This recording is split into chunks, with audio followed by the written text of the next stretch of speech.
آج ہم عرب کے ایک ایسے تاریخی اور روحانی شہر میں موجود ہیں جو دنیا بھر کے شیعہ مسلمانوں کے لیے مقدس ترین مقامات میں شمار ہوتا ہے۔ یہ شہر ہے کوفہ۔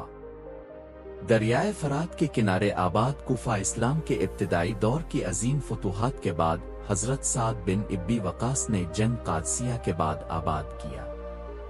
یہ شہر نہ صرف اپنی روحانی اہمیت کے باعث مشہور ہے بلکہ یہاں سینکڑوں انبیاء کرام اور صحابہ کرام کے مزارات بھی موجود ہیں۔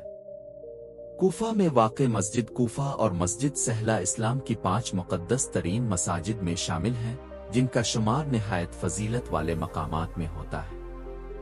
دوستو، آج کی اس ویڈیو میں ہم آپ کو کوفہ شہر کے حیران کن اور ایمان افروز حقائق سے روشناس کرائیں گے، اس لیے ویڈیو کو آخر تک ضرور دیکھیں، اور اگر آپ ہمارے چینل پر نئے ہیں تو چینل کو سبسکرائب ضرور کریں۔ تو چلیے دوستو، شروع کرتے ہیں۔ کوفہ، جو عراق کے دارالحکومت بغداد سے جنوب کی جانب تقریباً 170 کلومیٹر اور نجف سے صرف 10 کلومیٹر کے فاصلے پر واقع ہے، ایک تاریخی اور روحانی لحاظ سے انتہائی اہم شہر ہے۔ یہ شہر وسیع میدانوں، پہاڑوں اور صحراؤں پر مشتمل ہے اور اس کا کل رقبہ 28,824 مربع کلومیٹر پر پھیلا ہوا ہے، جس کی بنیاد 638 عیسوی میں رکھی گئی تھی۔ رقبے کے لحاظ سے یہ عراق کا 24واں بڑا شہر ہے، جبکہ 2025 کی رپورٹ کے مطابق اس کی آبادی 2,30,350 نفوس پر مشتمل ہے، جس سے یہ عراق کا 19واں بڑا شہر بنتا ہے۔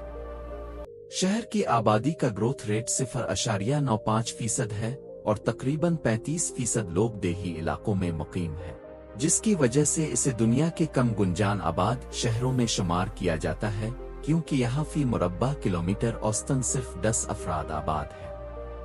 مذہبی حوالے سے کوفہ ایک غالب شیعہ آبادی والا شہر ہے، جہاں 90% لوگ شیعہ اور 10% سنی مسلک سے تعلق رکھتے ہیں۔ اسے اسلام کا چوتھا مقدس ترین شہر مانا جاتا ہے اور دنیا بھر کے مسلمانوں کے دلوں میں کوفہ ایک خاص روحانی مقام رکھتا ہے۔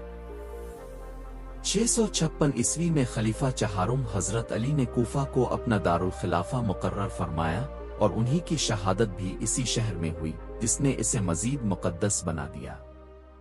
8ویں سے 10ویں صدی تک کوفہ فقہ، عربی زبان اور اسلامی علوم کا ایک عظیم علمی مرکز رہا، جبکہ آج کے دور میں زیادہ تر مقامی لوگ سفری سہولت کے لیے ٹیکسی کا استعمال کرتے ہیں۔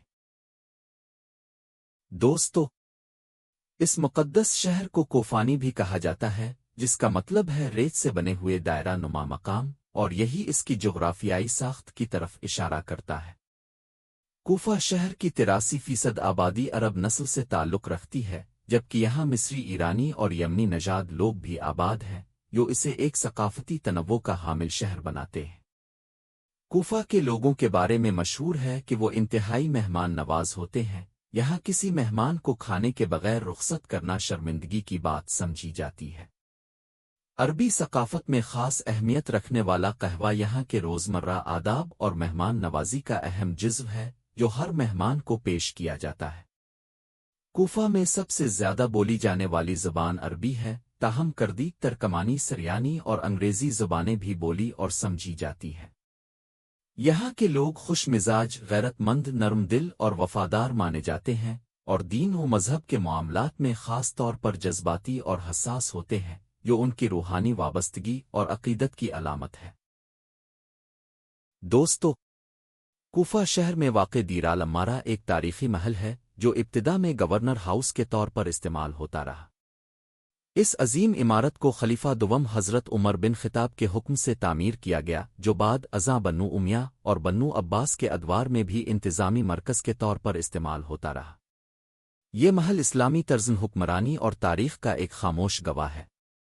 کوفہ کے متعلق ایک اور دلچسپ روایت یہ بھی ہے کہ حضرت نوح علیہ السلام نے اپنی مشہور بوٹ کی تیاری کوفہ شہر کے قریب ہی شروع کی تھی، اور اس بوٹ کا پہلا تختہ اسی مقام پر نصب کیا گیا تھا۔ آج کے دور میں اگر ہم کوفہ کے عوامی مشاغل کی بات کریں تو فٹ بال اس شہر کا سب سے مقبول اور پسندیدہ کھیل ہے، جسے نہ صرف نوجوان بلکہ ہر عمر کے لوگ جوش و خروش سے کھیلتے اور دیکھتے ہیں۔ دوستو، کوفہ شہر کی خواتین نہایت باحیا پردادار اور اسلامی اصولوں کے مطابق اپنی زندگی گزارتی ہے۔ یہاں کی کرنسی عراقی دینار ہے، جو عالمی سطح پر کچھ کمزور سمجھی جاتی ہے، اور ایک پاکستانی روپے کے بدلے تقریباً 5 عراقی دینار آتے ہیں۔ کوفہ کے لوگوں کی سالانہ اوسط فی کس آمدنی تقریباً 4510 امریکی ڈالر ہے، جس کی بنیاد پر یہ شہر دنیا بھر میں معاشی لحاظ سے 48 نمبر پر شمار کیا جاتا ہے۔ کوفہ کا نام اصل میں شکوف او سے نکلا ہے، جس کے معنی ہے جمع ہونے کی جگہ، اور واقعہ یہ شہر تاریخی، علمی، روحانی اور مذہبی لحاظ سے صدیوں سے ایک عظیم اجتماع گاہ رہا ہے۔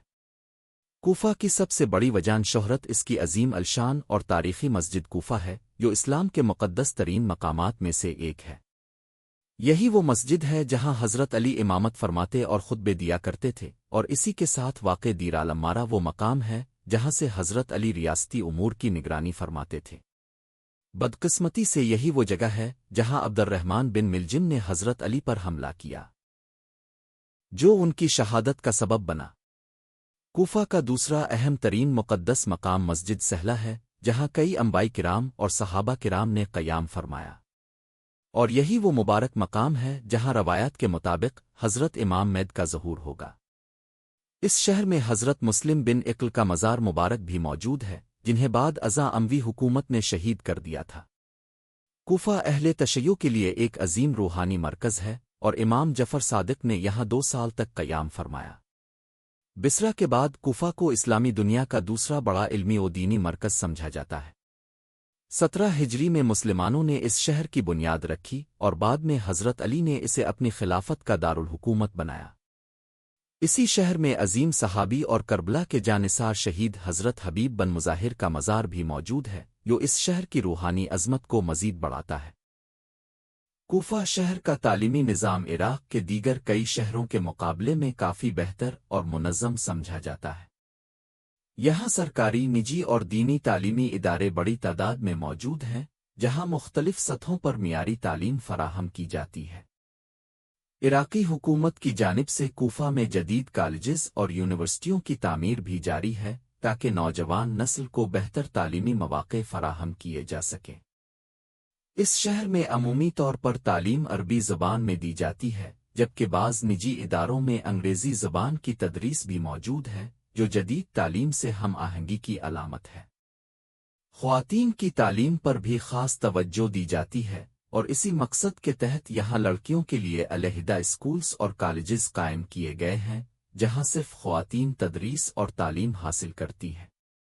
کوفہ کے لوگ نہ صرف علمی و دینی شعور رکھتے ہیں، بلکہ اپنی خوبصورتی اور دلکشی میں بھی مشہور ہیں۔ خاص طور پر کوفہ کی خواتین اپنی خوبصورتی، نزاکت اور دلاویزی کی وجہ سے عرب دنیا میں ایک خاص مقام رکھتی ہیں، جنہیں اکثر پریوں جیسا حسن رکھنے والی خواتین کہا جاتا ہے۔ دوستو، یہ تھی ہماری آج کی معلوماتی اور روحانی سفر سے بھرپور ویڈیو کوفہ کے بارے میں۔